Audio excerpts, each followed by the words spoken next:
I never thought I'd be the kind of man who'd plan another man's downfall. At 67 years old, with arthritis creeping into my knuckles and a heart that's seen better days, I figured my fighting years were behind me. I'd built houses for 42 years, raised 3 daughters on my own after their mother passed, and made peace with the quiet life. But then Derek Holloway married my youngest girl, and everything I thought I knew about restraint got tested in ways I never imagined. It was a Tuesday in late October when it happened. I remember because Tuesdays were when I drove into Phoenix to help my daughter Natalie with the baby. Little Connor was 8 months old, all gummy smiles and grabbing hands, and those mornings with him were the highlight of my week. Natalie had named him after me, Connor James being my middle names, and every time she said it, I felt something warm spread through my chest. The house was quiet when I let myself in with the key Natalie had given me. She'd told me to come early, around 9, because Derek worked nights as a hospital administrator and usually slept until noon. I was carrying a bag of groceries, formula, diapers, some of that organic baby food Natalie liked when I heard the crying. Not the baby, Natalie. I set the bag down carefully on the entryway table and moved toward the living room. The sound was coming from upstairs, muffled but unmistakable. A woman sobbing, the kind that comes from somewhere deep and broken. My pulse kicked up. I took the stairs faster than I should have, my knee protesting every step. Their bedroom door was half open. What I saw through that gap changed everything. Derek had Natalie backed against the wall, his hand gripping her upper arm so tight I could see his knuckles white even from where I stood. She was in her bathrobe, her hair wet from the shower, and tears were streaming down her face. Connor was in his crib across the room, wailing. "I told you I needed those papers signed yesterday," Derek was saying, his voice low and controlled in that way that's somehow worse than yelling. "Do you have any idea how incompetent you make me look?" "I forgot. I'm sorry. I was up all night with Connor. Always an excuse with you." He shook her, not hard, but enough. "You sit here all day doing nothing while I work my ass off. That's when I push the door open. Take your hands off my daughter." Derek's head snapped toward me. For a second, something like fear flickered across his face, but it was gone fast, replaced by irritation. He let go of Natalie, and she immediately went to the crib, scooping up Connor and holding him against her chest. "Connor," Derek said, smoothing down his shirt, "this is a private matter between my wife and me." "Didn't look private. Looked like you were manhandling her." "I was not." He stopped, took a breath, put on what I'd come to recognize as his public face. Derek was good-looking in that polished way, with perfectly trimmed hair and teeth too white to be natural. Everything about him was calculated. "Look, we were just having a discussion. Natalie gets emotional sometimes. You know how it is." I looked at my daughter. Her arm already showed the red marks where his fingers had been. She wouldn't meet my eyes. "Natalie, honey, pack a bag. You and Connor are coming home with me." "Dad, it's okay. It's not okay." Derek stepped between us. "With all due respect, Connor, this is none of your business. Natalie is my wife, and what happens in our home is my business when you put your hands on my daughter." His jaw tightened. "I think you should leave." I should have. I should have taken Natalie and the baby right then. Should have called the police. Should have done 100 things differently. Instead, I stood my ground and said, "Not without them." What happened next happened fast. Derek moved toward me, and I raised my hand not to hit him, just to keep him back, but he grabbed my wrist and twisted. Pain shot up my arm. Then his other hand was on my chest, shoving, and suddenly I was falling backward into the hallway. I'm not a small man. Even at my age, I've still got the build of someone who spent his life doing physical labor. But I wasn't expecting it, and my bad knee buckled, and I went down hard on the hardwood floor. My head cracked against the wall on the way down. The world went fuzzy for a second. When it cleared, Derek was standing over me, breathing hard. Natalie was screaming. And I was looking up at this man who'd married into my family, who I'd welcomed and trusted, and seeing something in his eyes I'd never seen before. Cold calculation. Like he was measuring whether to do more damage. "Dad?" Natalie was there, kneeling beside me, Connor still in her arms. "Oh God, are you okay?" I touched the back of my head. My fingers came away with blood. Derek's expression shifted instantly. The coldness vanished, replaced by concern so practiced it looked genuine. Jesus, Connor, I'm so sorry. You startled me and it was instinct. Here, let me help you up. He reached for me. I slapped his hand away. Don't touch me. I got to my feet slowly, using the wall for support. My head was throbbing and I could feel blood trickling down the back of my neck. Natalie was crying again, apologizing, saying she'd get the first aid kit. I'm leaving, I said. But Natalie, you call me. Anytime, day or night. You understand? Anytime, she nodded, not looking at Derek. I drove home in a daze. The 40-minute drive back to Cottonwood felt like hours. I kept seeing that look in Derek's eyes, kept feeling his hands on me. I was shaking from anger or shock, I couldn't tell. Maybe both. My house felt too empty when I walked in. It was the same house where I'd raised my girls after Susan died. The same house full of memories and photographs and 30 years of life. But right then, it felt hollow. I cleaned the cut on my head and sat at the kitchen table with a bag of frozen peas pressed against the bump that was already forming. That's when I let myself admit what I'd been avoiding for months. This wasn't the first time. The signs had been there. The way Natalie had started canceling plans, always with some excuse. How she'd lost weight, seemed nervous, jumped when her phone rang. The carefully applied makeup that didn't quite cover a bruise. I'd wanted to believe her explanations. Walked into a door. Tripped over Connor's toys.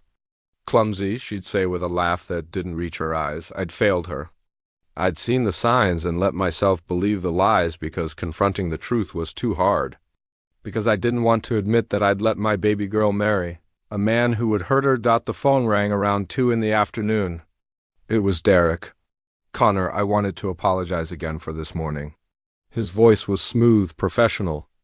I feel terrible about what happened. The stress at work has been overwhelming and I overreacted. I've scheduled an appointment with my therapist to work through some anger management issues. I said nothing. I'd like to make it up to you. Why don't you come for dinner Friday night? Natalie's been wanting to do a family meal, and I think it would be good for us to clear the air. What do you say? Every instinct told me to refuse. To tell him exactly where he could shove his dinner invitation. But I thought about Natalie, about the trapped look in her eyes, about my grandson. What time? I asked. 7 and Connor? I really am sorry. What happened this morning? That's not who I am. I hope you can forgive me. We'll see, I said, and hung up. I sat there for a long time after that call, thinking, planning, because something had crystallized in my mind during those hours of reflection. Derek Holloway had made a mistake when he put his hands on me. Not because I was hurt I'd taken worse knocks on construction sites, but because he'd shown me who he really was behind that polished exterior. And now I knew exactly what kind of man was controlling my daughter's life. The question was, what was I going to do about it? I didn't sleep much that week. Every time I closed my eyes, I saw Natalie backed against that wall, heard Connor crying, felt Derek's hands shoving me. The bump on my head turned into a spectacular bruise that spread down behind my ear. Good. I wanted to remember. Wednesday morning, I drove to my oldest daughter's place in Sedona. Patricia was 42, a family law attorney with her own practice and opinions strong enough to level mountains. If anyone would know what to do, it was her. She took one look at the bruise and her expression went hard. Who did that? I told her everything. She listened without interrupting, her fingers drumming on her desk in that way she'd done since she was a kid working out problems. When I finished, she was quiet for a moment. Okay, she said finally. Here's what we do. You file a police report for assault. We get Natalie to file for a restraining order. Document everything. Build a case. She won't do it. Then we make her see. Patricia, you didn't see her face. She's scared. And she loves him, or she thinks she does. She's not ready. My daughter's jaw clenched. So what, we just let this continue? No, but we have to be smart about it. If we push too hard, Derek will isolate her completely. She'd choose him over us because that's what guys like him do. They make their victims think they have to. This is insane. He assaulted you. He's abusing Natalie, I know. I rubbed my face. But going through the system. Patricia, you know how these things work. Even if Natalie agreed to testify, which she won't, Derek's smart. He's got money, connections. He'd make it a he said, she said situation, and Natalie would be dragged through hell. And at the end of it all, he might walk away with nothing more than a slap on the wrist. So what are you saying? I didn't answer right away. Because what I was thinking, what had been forming in my mind since Tuesday was something I'd never imagined I'd consider. Patricia must have seen it in my face. Dad, whatever you're thinking, don't. I'm going to dinner Friday night. That's not what I mean, and you know it. I can see it in your eyes. You're planning something. I'm just going to have dinner with my daughter and grandson. She studied me for a long moment. Then she sighed and pulled out a legal pad. If anything were to happen to Derek Holloway, the first person the police would look at is you. You're the father who just got into a physical altercation with him. You have motive, means, and opportunity. Patricia, I'm not saying do anything. I'm just saying that hypothetically, if something happened, you'd need an airtight alibi. And any evidence would need to be absolutely clean. No connections, no traces, nothing that could lead back to you. We looked at each other across the desk. She was telling me something without telling me, giving me information that a lawyer probably shouldn't give. But she was also my daughter, and she'd loved Natalie since the day I brought her home from the hospital. This tiny screaming bundle who'd grown into her baby sister. Hypothetically, I said slowly, what kind of alibi would be best? She wrote something on the legal pad and slid it across the desk. Multiple witnesses in a public place. Time-stamped receipts. Security cameras. And you'd want to be somewhere at least an hour away from where any hypothetical incident might occur. I looked at what she'd written. It was the name of a restaurant in Prescott Valley Vista and a notation, reservation for 2, 8 p.m. Friday. Who's the second person? I asked. Me. We're having dinner together Friday night, Dad. Just the two of us. We're going to take our time, order multiple courses, chat with the waitstaff. You're going to pay with a credit card. We'll probably be there until 10, at least. But the dinner at Derek's is at 7? Is it? I must have gotten confused. I could have sworn you told me you were coming to Prescott Friday evening. She held my gaze. Memory's a funny thing, especially at our age. I understood what she was doing, what she was offering. And I felt something crack inside my chest, gratitude mixed with grief that it had come to this. I can't ask you to lie for me. You're not asking. I'm telling you what we're doing Friday night. What you do before that is your business. But at 8 o'clock, you're going to be in Prescott with me, and that's the truth I'll tell anyone who asks. I left Patricia's office with my mind churning. She'd given me a window from 7 to 8 and an alibi. What I did with it was up to me. The weight of that decision felt heavier than any load I'd carried in 4 decades of construction work. Thursday, I did something I hadn't done in years. I went to the library and used their computers. At home, everything was traceable. Searches, emails, purchases, it all left a digital footprint. But the library computers were public, used by dozens of people every day, anonymous. I researched. Carefully, methodically, like I was planning a construction project. I looked up symptoms, time frames, dosages. I read medical journals and poison control websites and case studies. I took no notes, just memorized everything. The human body is remarkably fragile and resilient at the same time. It can survive incredible trauma and yet be undone by the smallest thing. A peanut, a bee sting. A plant that looks harmless but contains compounds that interfere with cellular respiration. Oleander grows everywhere in Arizona. It's popular in landscaping because it's drought-resistant and beautiful, with pink and white flowers that bloom most of the year. Every part of it is toxic. The leaves, the stems, the flowers, even the honey made by bees who visit it. It contains cardiac glycosides that affect the heart, slowing it, causing arrhythmias, eventually stopping it entirely. There were 3 oleander bushes in Derek and Natalie's front yard. I'd noticed them the first time I visited after they bought the house. Derek had been proud of his landscaping choices. I left the library and drove home through the desert. The October sun was starting to sink, painting the red rocks gold and orange.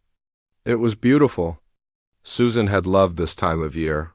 The way the heat finally broke and you could sit on the porch in the evening without melting. I missed her every day, but right then I missed her with an intensity that made my chest ache. What would she think of what I was planning? Would she understand? Would she forgive me? I thought about Natalie at 8 years old, coming to me crying because a boy at school had pushed her. I'd dried her tears and told her that sometimes people are cruel, but you can't meet cruelty with cruelty. You have to be better than that. You have to take the high road. I'd believed that once. I'd lived by it. Raised my daughters to believe it too, but what's the high road when the law can't protect your child? When the man hurting her has money and charm and knows exactly how to work the system. When every day he's free is another day he could put his hands on her, another night she goes to bed afraid. I made my decision sitting on my porch as the sun set over the Verde Valley. It wasn't righteous, and it wasn't noble. It was dark and cold and irrevocable. But it was mine. Friday afternoon. I put on gloves and went into my backyard. I have a compost pile back there, and around it grows all kinds of desert plants, including oleander that had seeded itself years ago. I carefully harvested several leaves, double bagging them in plastic. Then I went inside and got to work. The process was simple but time-consuming. Chop the leaves fine. Steep them in hot water like tea. Strain out the solid material. What was left was a clear liquid that looked like water but contained enough cardiac glycosides to cause serious harm. I portioned it into a small dropper bottle, the kind that used to hold my eye drops, and washed everything else 3 times with bleach. The bottle went into my pocket. The gloves and bags and plant material went into the compost where they'd break down into nothing. I showered, scrubbing every inch of skin, and then I got dressed for dinner. Nice slacks. A button-down shirt. The turquoise bolo tie Susan gave me for our 20th anniversary. I looked at myself in the mirror and barely recognized the man staring back. He looked calm, resolved, like someone who'd made peace with damnation. At 6:30, I got in my truck and drove toward Phoenix. My hands were steady on the wheel. No second thoughts. No panic. Just a cold, clear certainty about what needed to be done. I arrived at Derek and Natalie's house at 6:55. The sun was almost down, the sky going purple. Lights were on inside, and I could see silhouettes moving in the kitchen, normal, domestic, like nothing was wrong. I sat in my truck for a moment, my hand in my pocket, feeling the small bottle there. This was it. The point of no return. Once I walked through that door with this in my pocket, I became something different. Something I'd never been before. I thought about Connor's laugh. Natalie's smile. The way she used to climb into my lap when she was little and make me read the same book 5 times in a row. I thought about Susan, about the vows we made to protect our family no matter what. Then I got out of the truck and walked to the front door. Before I could knock, it opened. Derek stood there, smiling that practice smile, looking like the perfect son-in-law in an expensive casual shirt and khakis. Connor. Right on time. Come in, come in. The house smelled like roasted chicken and herbs. Natalie had gone all out. There were candles on the table, flowers in a vase, her good china set out. She came out of the kitchen when she heard me come in, wearing a dress I'd seen her wear to church. Too much effort for a casual family dinner. This was Derek's show, and she was playing her part. Hi, Dad. She hugged me carefully, and I felt how thin she'd gotten. When had that happened? How had I missed it? Connor was in his high chair, banging a plastic spoon against the tray and babbling. I went to him first, kissing the top of his head, breathing in that baby smell of shampoo and milk. He reached for me, and I picked him up, holding him against my chest. How's my grandson? I murmured. He grabbed my nose and giggled, and something inside me cracked a little wider. I was doing this for him, too. So he wouldn't grow up watching his father hurt his mother. So he wouldn't learn that love looked like fear. Can I get you something to drink? Derek asked, playing host. Beer? Wine? I picked up that IPA you like. Water's fine. You sure? Come on, it's a celebration. We're family. He moved to the fridge without waiting for an answer and pulled out a beer. I insist. He popped the cap and handed it to me. I took it because refusing would seem odd, but I didn't drink. Just held it while I settled Connor back into his high chair. Dinner was awkward. Derek did most of the talking, telling stories about work, about Connor's latest developments, about their plans to remodel the kitchen. Natalie smiled at the right moments but barely ate. I watched them interact and saw all the signs I'd been blind to before. The way she checked his expression before answering questions. How she flinched when he reached past her for the salt. The forced quality of her laugh. He was good, though. I'd give him that. To an outside observer, we probably looked like a normal family having a pleasant dinner. Derek was charming and attentive, asking about my business, making jokes, playing the role of dutiful husband and father. But I saw the calculation behind it. Every word, every gesture was designed to make me doubt what I'd seen. Tuesday morning. We were halfway through the meal when Derek's phone buzzed. He glanced at it and frowned. Damn work, I need to take this. Excuse me for just a minute. He left the table, walking toward his home office. The moment he was gone, Natalie's whole body relaxed slightly. She looked at me and I saw the question in her eyes. Are you okay? She whispered, Am I okay? Honey, I'm not the one I'm worried about. Dad, I'm fine. Really, Tuesday it was a bad day.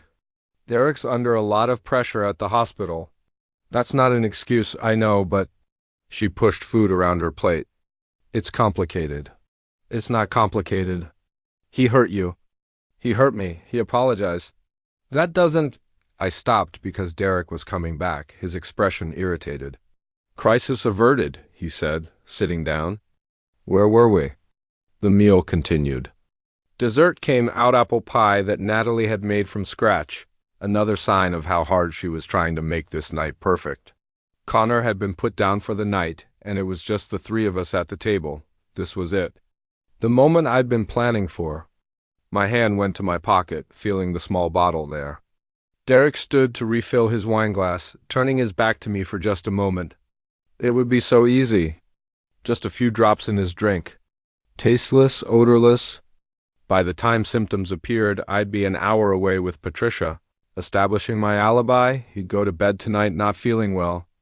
Maybe he'd wake up with his heart racing, struggling to breathe. Maybe he wouldn't wake up at all. Natalie would call 911, and they'd rush him to the hospital, but it would be too late. Heart attack, the doctors would say. Tragic, so young. And no one would think to test for cardiac glycosides because why would they?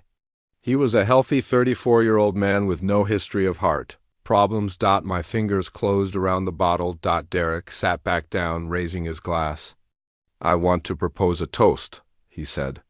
To family, to second chances, to moving forward. I looked at Natalie. Really looked at her. She was watching Derek with an expression I couldn't quite read.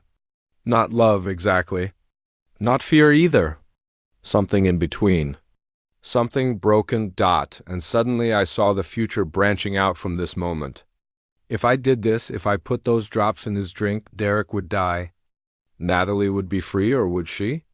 She'd be a widow with an infant son. She'd grieve because even abused spouses grieve their abusers. She'd probably blame herself, think somehow she'd caused his heart attack by stressing him out. And she'd never know the truth. Never know what I'd done for her, but more than that, I'd become a murderer. I'd carry that weight for the rest of my life. Every time I held Connor, I'd know I'd killed his father. Every time Natalie smiled at me, I'd see the lie between us. I'd be damned, and maybe I could live with that, but could I live with keeping it from her? With watching her mourn a man who didn't deserve it? Patricia was waiting for me in Prescott. She'd given me an alibi, laid out a plan because she trusted me to do what was right.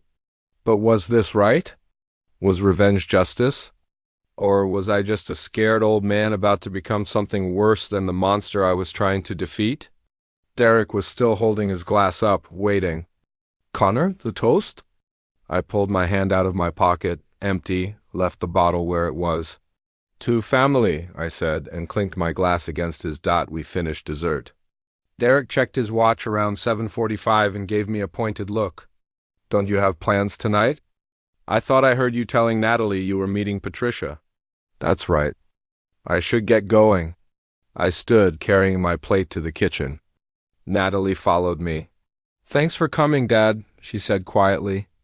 I know it was awkward, but it meant a lot to me. To both of us, Natalie. I kept my voice low. The offer still stands. Anytime, day or night, you call me and I'll come get you. You and Connor. No questions asked. I know. Do you?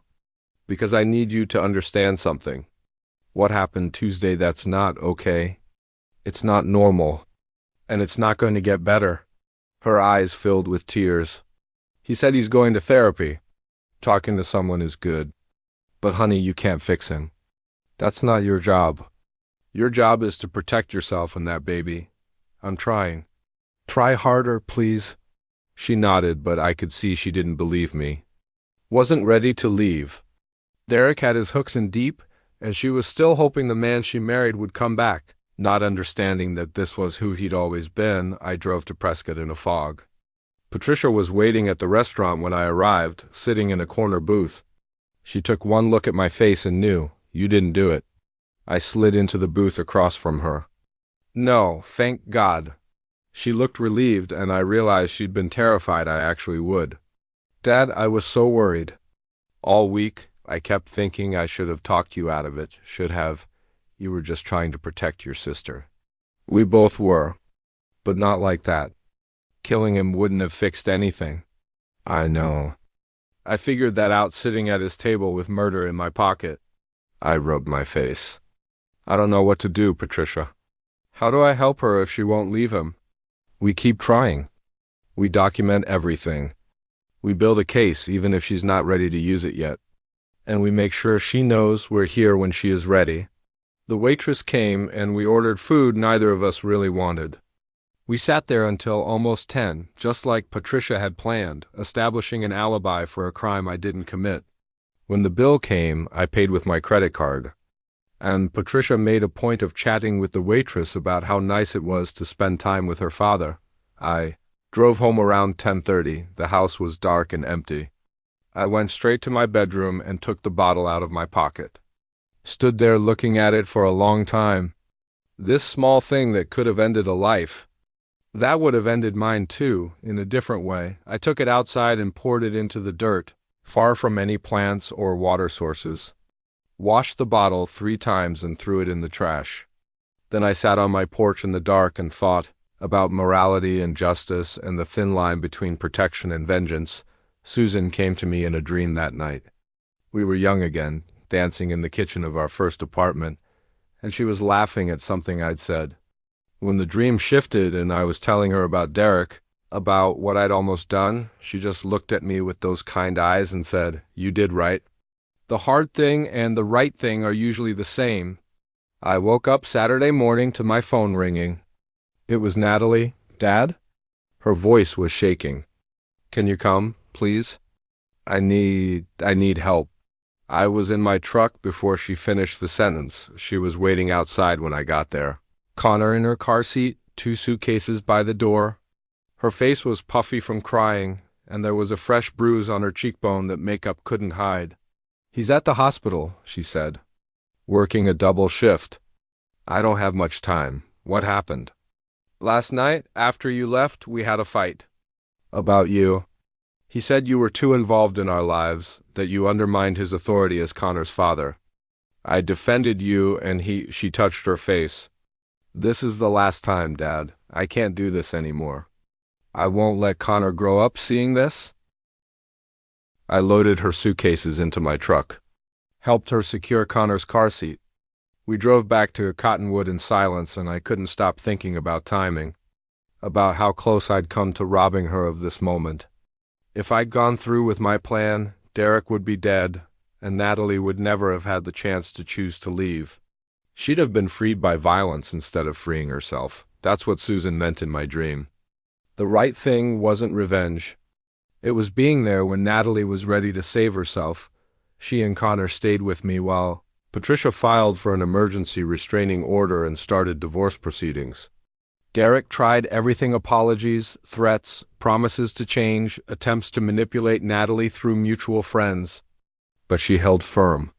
My daughter was stronger than I'd given her credit for. The divorce took 8 months. Derek fought it, tried to claim Natalie was an unfit mother, that I'd poisoned her against him. But Patricia was ruthless. She'd been building a case just like she said. Photos of bruises, medical records, testimony from neighbors who'd heard fights. A pattern of behavior that couldn't be explained away. In the end, Derek lost. Lost his wife, lost primary custody of his son, lost the image he'd worked so hard to maintain. Natalie got the house in full custody, with Derek getting supervised visitation until he completed a domestic violence prevention program. He never did. Just moved to California and started over with someone new. I sometimes wonder if that woman knows what she's gotten into. But that's not my story to tell. Natalie and Connor still live with me. She's taking online classes, working toward a degree in social work. She wants to help other women in situations like hers. Connor is almost 2, now walking and talking and getting into everything. He calls me Papa, and every time he does, I'm grateful I didn't take that away from him by killing his father. I think about that Friday night a lot. About the bottle in my pocket and the choice I didn't make. People talk about justice like it's clean and simple, but it's not. It's messy and complicated, and sometimes it looks like letting your daughter fall so she can learn to stand up again. I'm not a hero. I'm just a father who almost became a monster in the name of love. The real courage wasn't in planning revenge, it was in trusting that the people I loved were strong enough to save themselves. In being patient when I wanted to act. In understanding that some fights aren't mine to win. Derek put his hands on me, and I wanted to destroy him for it. Wanted to make him pay in the most final way possible. But that would have been about my anger, my need for vengeance. It wouldn't have been about Natalie or Connor. It would have been about me. Last week, Connor took his first steps without holding on to anything. Just stood up in the middle of my living room and walked 5 whole steps before plopping down on his bottom. Natalie and I cheered like he'd won a marathon. He looked so proud of himself. This little boy figuring out how to navigate the world on his own 2 feet. Later that night, after Connor was asleep, Natalie and I sat on the porch watching the sunset. "I never thanked you," she said. "For what?" "For not saying I told you so. For not making me feel stupid for staying as long as I did. For just being there." I put my arm around her. "You're my daughter. Where else would I be?" "Derek called yesterday." My whole body went tense. "What did he want?" "To tell me he's engaged. To someone he met at work. How do you feel about that?" She was quiet for a moment. "I feel sorry for her. And I feel grateful that I got out." "That Connor got out?" She looked at me. "You know what the counselor told me? She said that leaving an abuser is the most dangerous time. That most domestic violence murders happen when women try to leave. She said I was lucky to have support. Lucky. I thought about the bottle I'd almost used. About how easily luck can shift based on one decision, one moment, one choice between revenge and restraint. "I'm the lucky one," I said. "I got to keep my family." We sat there as the sky turned from gold to purple to black, and I thought about morality and justice and the weight of choices we don't make. I'll carry the knowledge of what I almost did for the rest of my life. Some nights I wake up in a cold sweat, thinking about what would have happened if I'd gone through with it. Other nights I dream about Susan, and she's proud of me for being strong enough to be weak, brave enough to wait. Derek Holloway laid a hand on me, and I wanted to serve him death for dinner. Instead I served him patience, restraint, the long, slow justice of letting the system work, letting my daughter find her own strength, letting the truth of who he was come out in a courtroom instead of being buried with his body. It wasn't satisfying. It wasn't clean. It didn't feel like justice in the moment, but sitting here now, watching my grandson play in the yard while my daughter laughs at something on her phone, I know I made the right choice. Not the easy one, not the satisfying one, but the right one. 3 years have passed since that Friday night. 3 years since I stood at the crossroads between vengeance and patience, between destroying a man and trusting the system to hold him accountable. Sometimes those 3 years feel like a lifetime. Other times they feel like yesterday. Connor is 4 now. He starts pre-kindergarten in the fall, and Natalie jokes that I'm more nervous about it than he is. She's probably right. I've gotten used to having them here, to the sound of little feet running through the house, to the toys scattered across my living room floor. The house that felt so empty after Susan died is full of life again. Natalie graduated last month with her degree in social work. I sat in the audience at her ceremony, watching her walk across that stage, and I cried like a baby. Patricia was there too, cheering loud enough to embarrass us both. After everything Natalie had been through, seeing her achieve this felt like watching a phoenix rise from ashes. She got a job at a women's shelter in Flagstaff. 3 days a week, she drives up there and helps other women who are where she once was trapped, scared, believing the lies that abuse is normal or deserved or somehow their fault. She tells me stories, sometimes carefully keeping identities confidential, about women who remind her of herself, about the moment when they decide they've had enough, about how hard it is to take that first step toward freedom. You know what the hardest part is? She told me one evening. We were sitting on the porch, our usual spot, watching Connor chase fireflies in the yard. It's not getting them to leave. It's getting them to believe they deserve better. That they're not crazy, they're not overreacting, they're not the problem. You believed it eventually, because you never stopped telling me the truth. Even when I wasn't ready to hear it. She looked at me. Did you ever want to just grab me and force me to leave? Before that last time? Every single day I thought. But I said, wanting to save someone and actually saving them are different things. You had to save yourself. I just had to make sure you knew I'd be there when you were ready. She nodded slowly. There was something else, wasn't there? That night you came to dinner. Something you're not telling me. My heart kicked up. What do you mean? I don't know. You seemed different after. Like you'd made some kind of decision. And you left so abruptly to meet Patricia. She studied my face. Did something happen that night? I could have told her then. Could have confessed what I'd almost done, the bottle in my pocket, the plan I'd abandoned at the last moment. But what purpose would it serve? To ease my conscience by burdening hers? To make her carry the knowledge that her father had come within inches of murder? I just realized I couldn't force you to see what you weren't ready to see, I said. It was true, even if it wasn't the whole truth. I had to trust you to figure it out. She seemed to accept that, turning back to watch Connor. But sometimes I catch her looking at me with a question in her eyes, like she knows there's more to the story. Maybe someday I'll tell her. Or maybe I'll take it to my grave, the secret weight I carry. Derek remarried, like he'd said. Her name is Melissa, and they have a baby daughter now. I know this because he sends Natalie photos sometimes, usually with some message about how happy he is, how he's changed, how fatherhood has transformed him. It's manipulation, Patricia says. He's trying to make Natalie doubt her decision, make her wonder if she gave up too soon. If he's capable of being the man for someone else that he couldn't be for her. Natalie sees through it now. She deletes the messages without responding. But I worry about Melissa. I worry about that baby girl. I've thought about reaching out somehow, warning her, but Patricia says it would only cause legal problems. Derek could claim harassment, could use it to try to get more access to Connor. So I stay silent and hope that Melissa is smarter than Derek gives her credit for. That she see the signs early and get out before it gets bad. Sometimes I drive past their old house. It's sold 8 months after Natalie left, bought by a young couple with a newborn of their own. I wonder if they can feel the history in those walls, if there's some residue of fear and pain that lingers in the paint. Probably not. Houses don't remember. Only people do. I still see that moment sometimes, when I close my eyes. Derek standing over me. That cold calculation in his face as he decided whether to do more damage. My head hitting the wall. The blood on my fingers. And then later, sitting at his dinner table with murder in my pocket. Watching him smile and toast to family while I debated taking his life.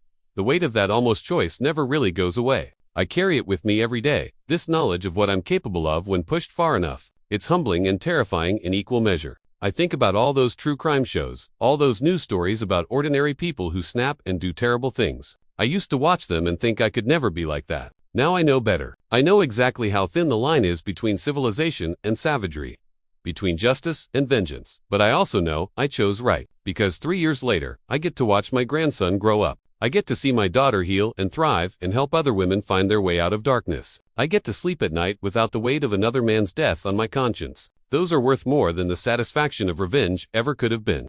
Last week, something happened that brought it all full circle. Natalie and I were at the grocery store with Connor, and we ran into someone from her past, Jessica, one of Derek's co-workers from the hospital. They'd been friendly once, back when Natalie was still pretending everything was fine. Natalie, Jessica's face lit up. Oh my God, I haven't seen you in forever. How are you? I could see Natalie tense up, that old instinct to smile and lie and pretend. But then she straightened her shoulders and said, I'm good, really good. This is my dad, Connor, and you remember Connor Jr.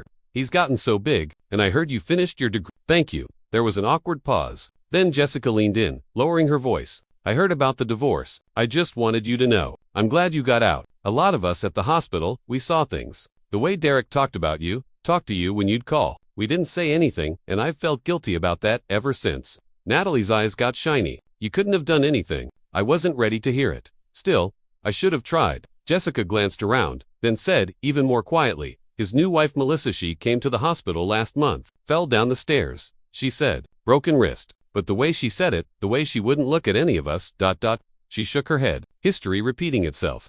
After Jessica left, Natalie was quiet for a long time. We finished shopping in silence, and it wasn't until we were loading groceries into my truck that she spoke. He's doing it again. Sounds like it, that baby, that poor woman, and there's nothing I can do.